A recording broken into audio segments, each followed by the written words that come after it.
This is the famous Waterloo Chamber in the very heart of Windsor Castle. And this, a prestigious concert featuring the world-famous St George's Chapel Choir.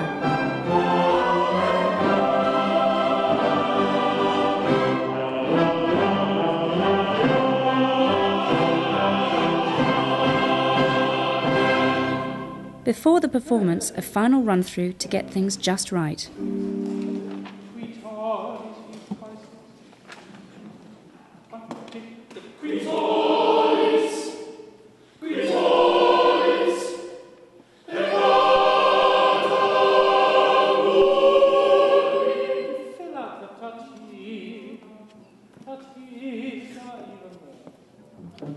Good. And then these individual leads on the next page. Cuisset, there's a cuisset, much more consonants. K's, cuisset is. 1, 2, 3.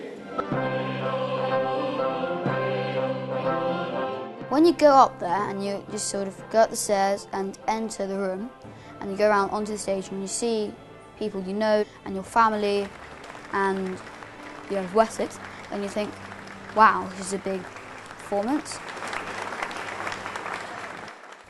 Then there's the waiting for your cue.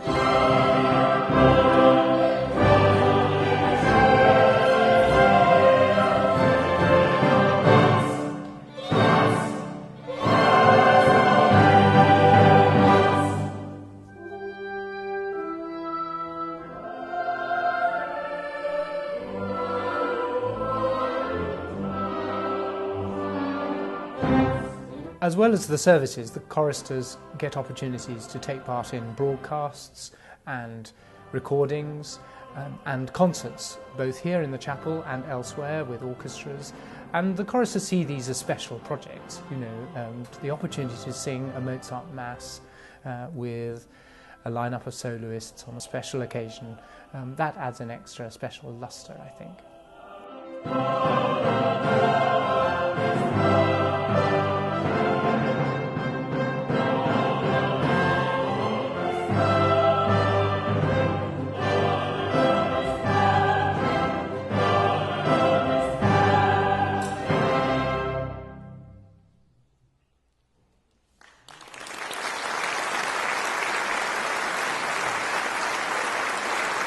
And so once you finish it, it's quite a big relief to finish it, but you don't really want to finish it because it's really, really exhilarating.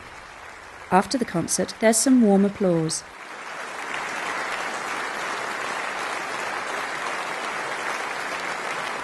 And a word or two of royal appreciation and encouragement.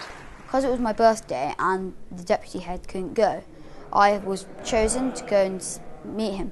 And so what sort of happened is he met all the soloists in the concert and the conductor, and then he met me and the head chorister. Orlando Jones was the head chorister. Indeed. And Freddie Coates, whose birthday it is today. Oh, really? Oh, well, happy birthday to you too. Fantastic. I don't think we'd expect us to do this for you every year. But the chorister's main job is to sing in St George's Chapel for the services that are held here throughout the week. Stop you there. Look at the third bar and point to the second note. Always seem to have a problem getting that interval. This commitment means there is a regular and demanding rehearsal schedule starting before lessons each school day. Mercy and grace. There we are. Off we go then. First 1, 2, 3, 4. I see the choristers first thing in the morning for an hour, from 8:15 to 9:15. In other words, before they go and do their school. They then do a whole school day and some sport and everything else, and then they come up again in the afternoon at 4:30, and we have another rehearsal with the full choir, and then they sing a service. Okay, off we go. 1, 2.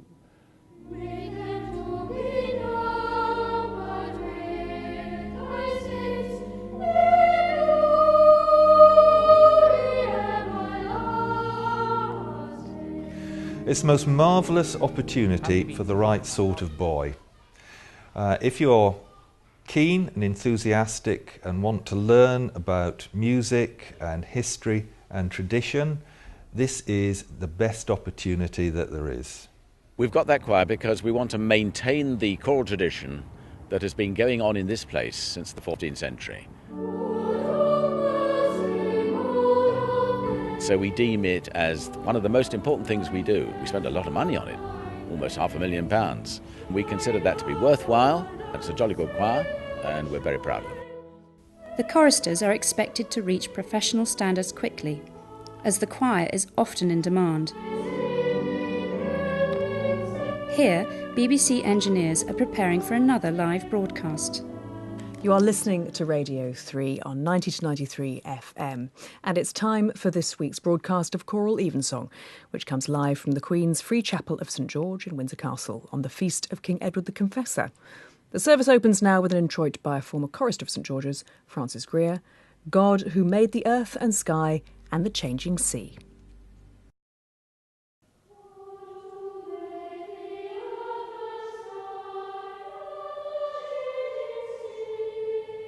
I find it quite fun because you're going up to a castle and you've got all these opportunities to do stuff, and it's doing something new that you maybe haven't been doing before in your life. After the service, the boys return to their studies at St George's School, down the 100 steps that connect the castle and their classrooms.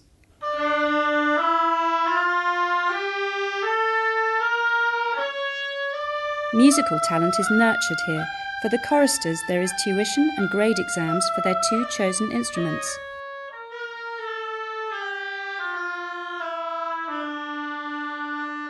That was heading for a distinction, wasn't it? Till that one note, very good, well on the way. How would you describe it? It's in 3, they're grouped in 3. And they make progress through the grades in music theory too. Yes, exactly. So you've got 2 beats there, haven't you? And then your little gap, invisible curtain down the middle. Well, learning to play an instrument is a wonderful discipline. It also helps you express yourself in different ways, and people develop their love of music through different outlets. So most of our choristers learn to play the piano, and many of them learn to play other instruments, mainly orchestral instruments. St George's started life as a school just for the choristers. Now it is a thriving community of around 400 boys and girls aged from 3 to 13. If auditions and interviews for boys and their parents go well, recruits can start singing with the choir in year 3 or 4.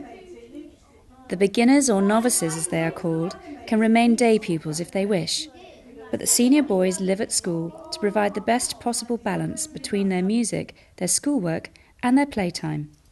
Us senior boys board just in here, so if you'd like to follow me.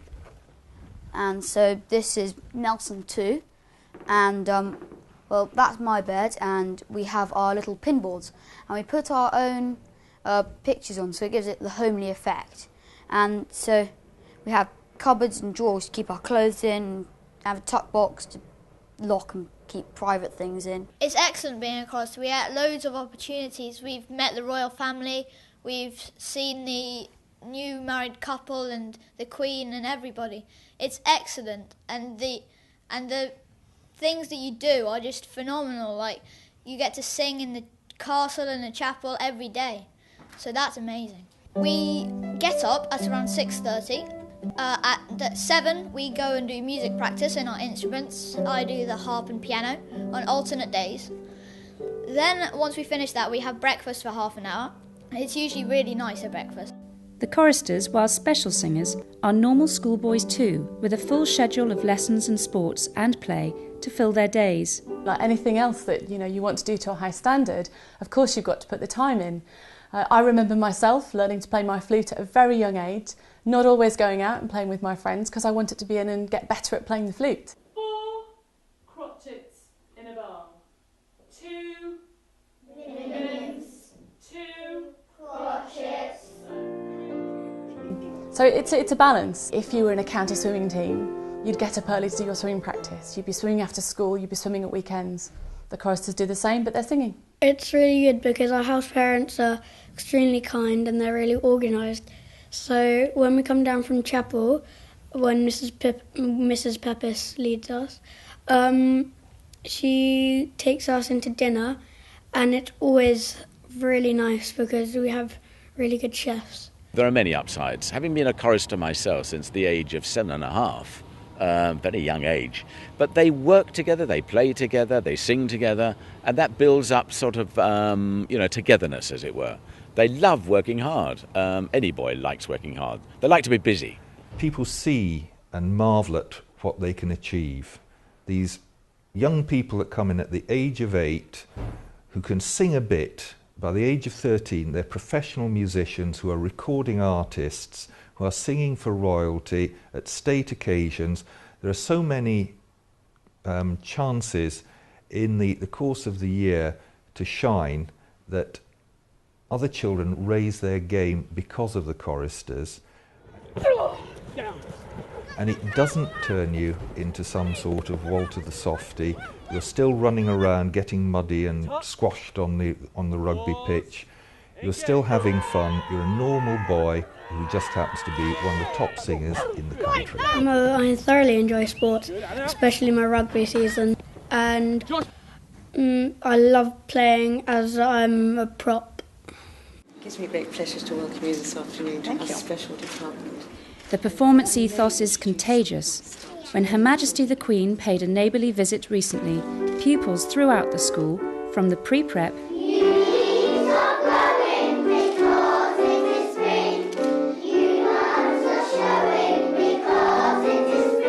and the ballet students, or the cast of the school show, and a choir that featured both choristers and the school supers choir delighted their special guest with their efforts.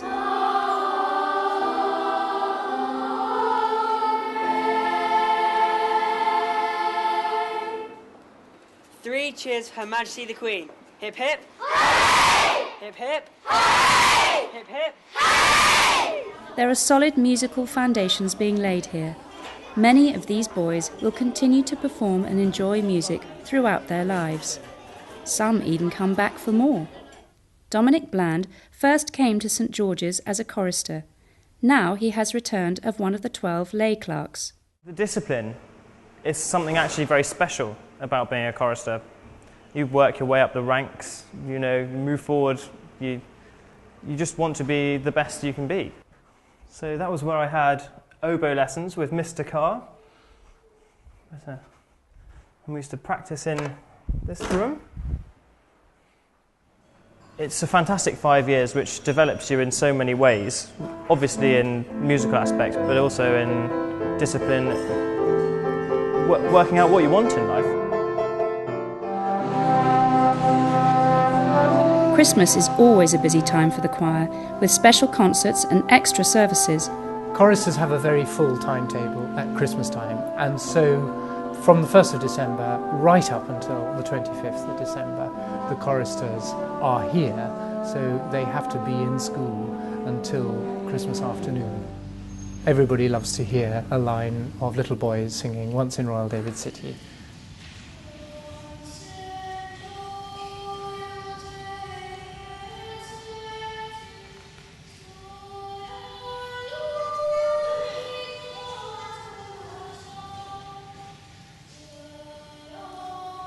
Because you're not at home at these really special times of year, you're going to be spoilt rotten in the times when you're not actually performing or rehearsing. We appreciate what a sacrifice it is not to spend Christmas and Easter with your families.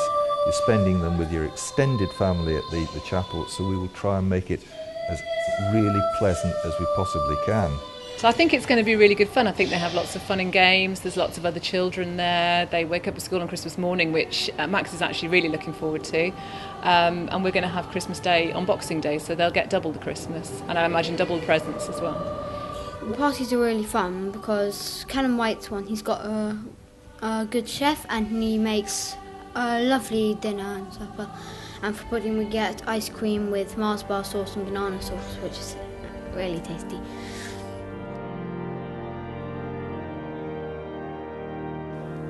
Sunday is the busiest day of the week, with 3 services to sing. The first, sung matins, is attended each week by the Military Knights of Windsor.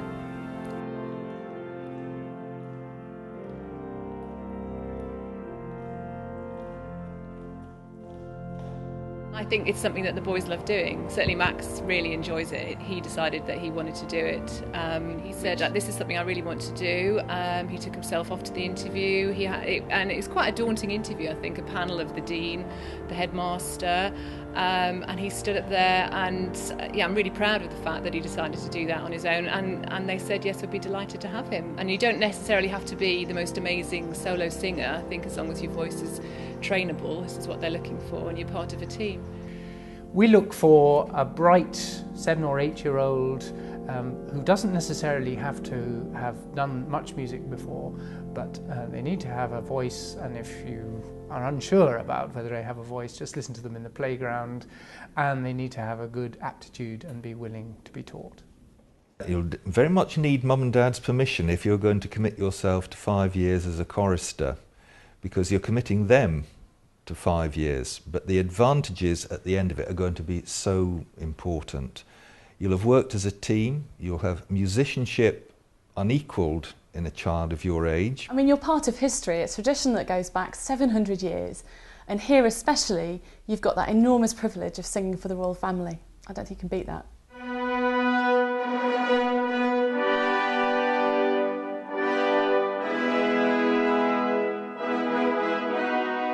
And that sense of being part of history is brought home loud and clear each summer amid the pomp and ceremony of Garter Day. Everybody steps up for a big occasion. From the 7-year-olds to the 13-year-olds, everybody works so hard for those special occasions. I think everyone just realises that it's very important, and it's something you're going to look back at in the future and go, wow, I was there.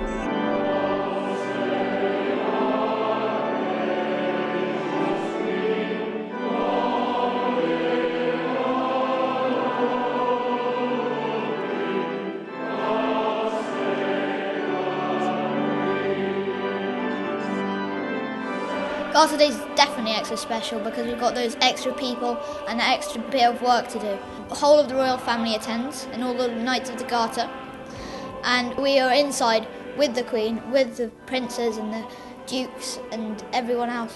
So that's really cool.